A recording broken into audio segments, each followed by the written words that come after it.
Linda.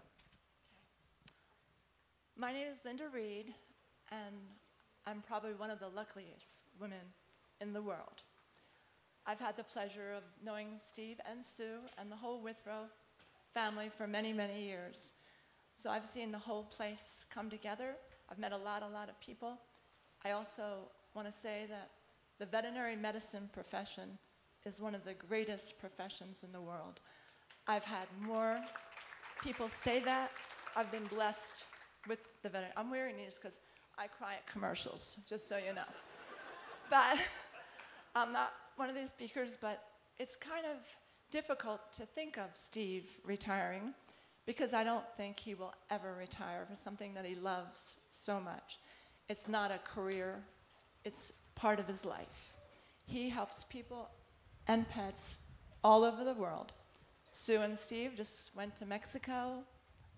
It's a very long story, so I won't get into it, but he was saving creatures, people, picking up things.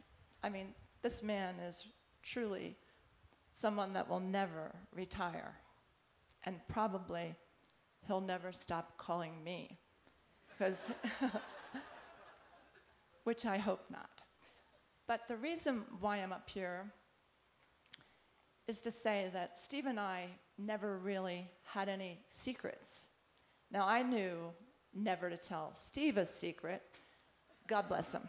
He's just not a good secret keeper. But you're looking at one of the best secret keepers. I have so many secrets, but the biggest one is something that's going to happen now. And I don't know when, but there's going to be a secret that's going to walk up to you. Let's keep going? Okay. So anyway, look at these words here. The person next to Steve, and Steve is the firstborn of 3 boys, would like to come up. And here he is, Dr. Mark Withrow, all the way from Kodiak, Alaska. That was a secret.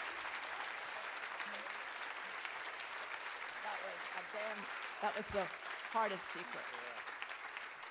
Oh, no. And he has known Steve Withrow longer than anybody in this room. I had no idea. You surprised. All right. Thank you, Mark. Hi. Hello. I may go. It was when I left yesterday morning from Kodiak. It was 40 degrees and it was fog to the whoa. It was fog to the at the airport, and no planes landed except for the one that picked me up. I mean, I went out there. I didn't think I'd get here, but that was the only plane yesterday that left Kodiak, so it must have been meant to be. I'm a physician in Kodiak, and I'm most comfortable in a room that has one other person in it, as long as that other person's in pain or bleeding. So I'm a little uncomfortable talking to all of you, but I'll muddle on. And despite what Greg Rice said, I think I've known Steve a little bit longer than you have. Yeah. But it was close. Yeah.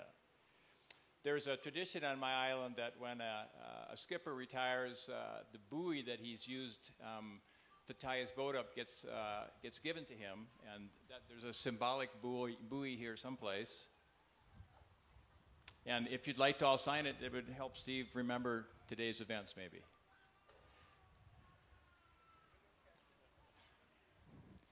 That's like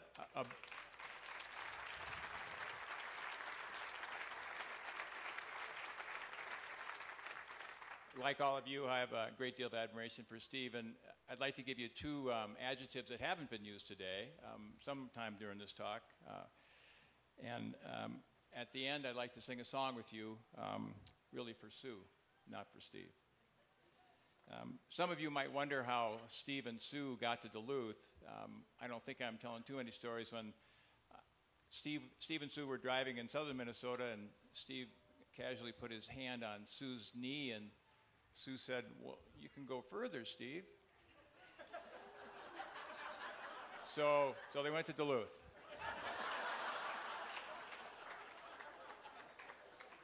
I think it's also safe now that Steve's retiring. I can tell why he chose veterinary medicine.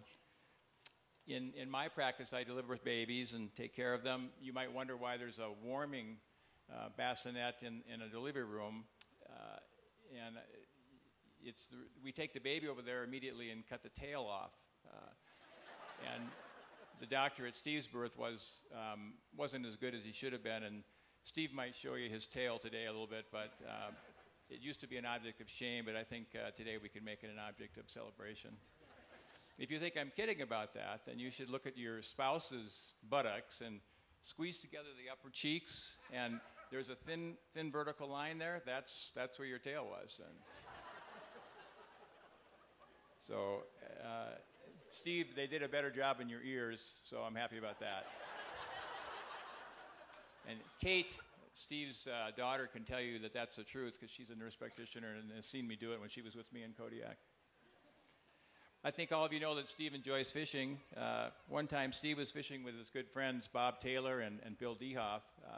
They had rented a boat and were catching lots of fish. And Bill and Bob thought, well, this is a great day. We should make sure we come back to this spot. So Bob put an X in the bottom of the boat with a can of paint. And Bill said, that's a great idea, Bob.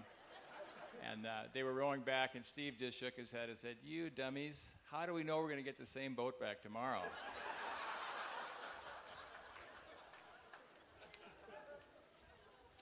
Then there's a story about Steve and Tony Frank and Greg Rice. They were together in a sinking boat this time. They were bailing madly, making sure that the boat didn't sink, and a bottle floated by, and Steve picked it up, and lucky Steve, you know, it had a genie in it, and he opened the bottle, and genie came out, and he asked Greg, you know, what would your wish be? And Greg said, I want to go back to the old country in the pub and have a beer with my friends. And poof, he was gone. And the genie then looks at Tony, and Tony says, well, that sounds pretty good. I'd like to go back with Greg to the old country and drink a beer with him too. And poof, he was gone. And the genie lastly looks at Steve, and Steve says, I'm kind of lonely. I want my friends back. You only get 3 wishes? Yeah, so. There's also a story circulating about Steve, Cleve, and Bob. They were planning their 3,000 steps to heaven, and at the bottom of the stairs, they met God. He's kind of a serious guy, and he said, heaven's a serious place, and I'm going to tell you a joke on the 1,000th step, the 2,000th step, and the top at 3,000 steps, and if you laugh, you're going to go to hell. So at the first 1,000 steps, he told a joke, and Cleve immediately laughed, and boom, he went to hell. So Bob and Steve kept climbing, and at the 2,000 steps, God told another joke, and boom, Bob started to laugh, and he was gone. So it's just Steve climbing up to the top. He gets to the 3,000th step, and it's just him and God, and Steve starts to laugh, and God looks at him and says, what are you laughing about? And Steve said, well, I just got the first joke.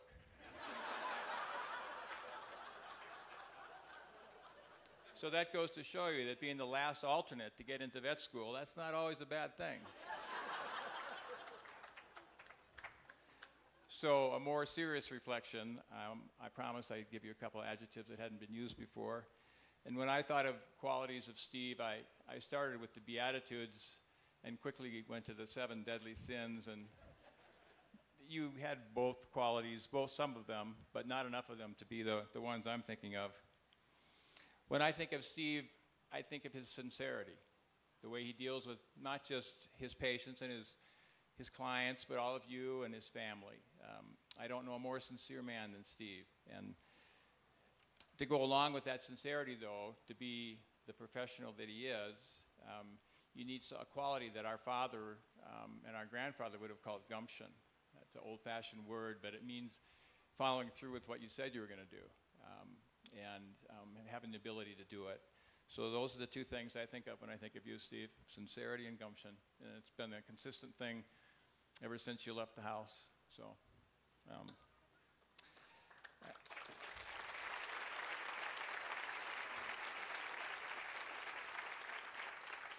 in closing, I'd really like to say some words about Sue, not Steve.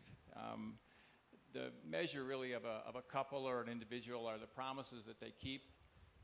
I was at Steve and Sue's wedding. They were awfully young. I was, I think, a sophomore in college, and you guys were just seniors in college. And it wasn't the smoothest of marriages from our parents' point of view. I mean, they thought you were too young, you know, and here it is 45 years later, you're doing okay.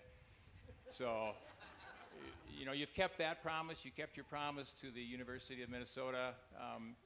Then on to the Animal Medical Center in New York, where you're, you know, completely frogs out of water for a while probably. And then Saskatoon for 10 years, and then here for over 30 years. And it wasn't just Steve, Sue, it was a lot of you, a lot of you.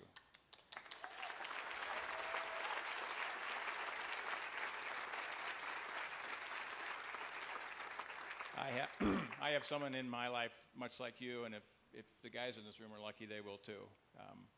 It reminds me, though, of a story of some lines that were said in the movie The Right Stuff.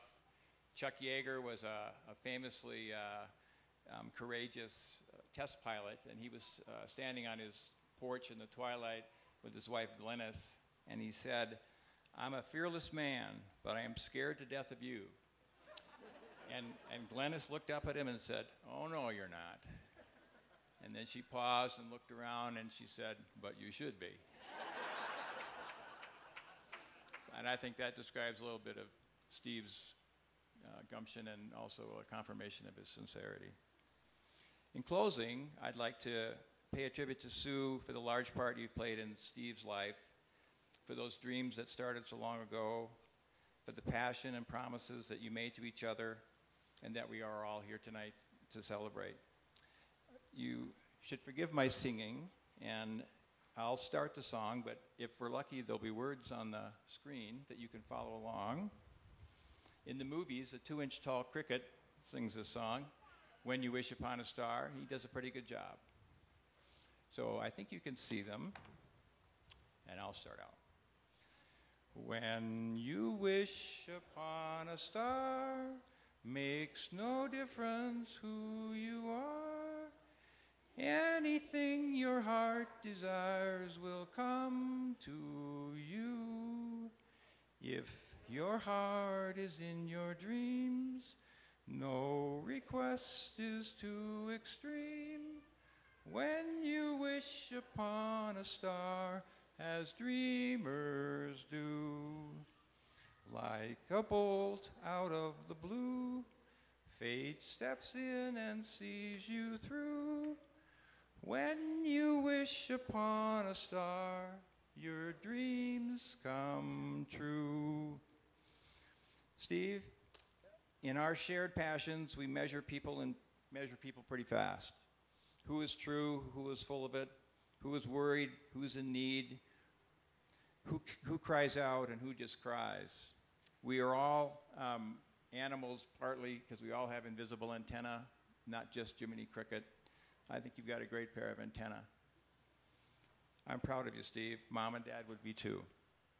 I salute a man whose characteristics of sincerity, gumption, are surpassed by none, and who has been lucky enough to have a strong woman by his side through all of it.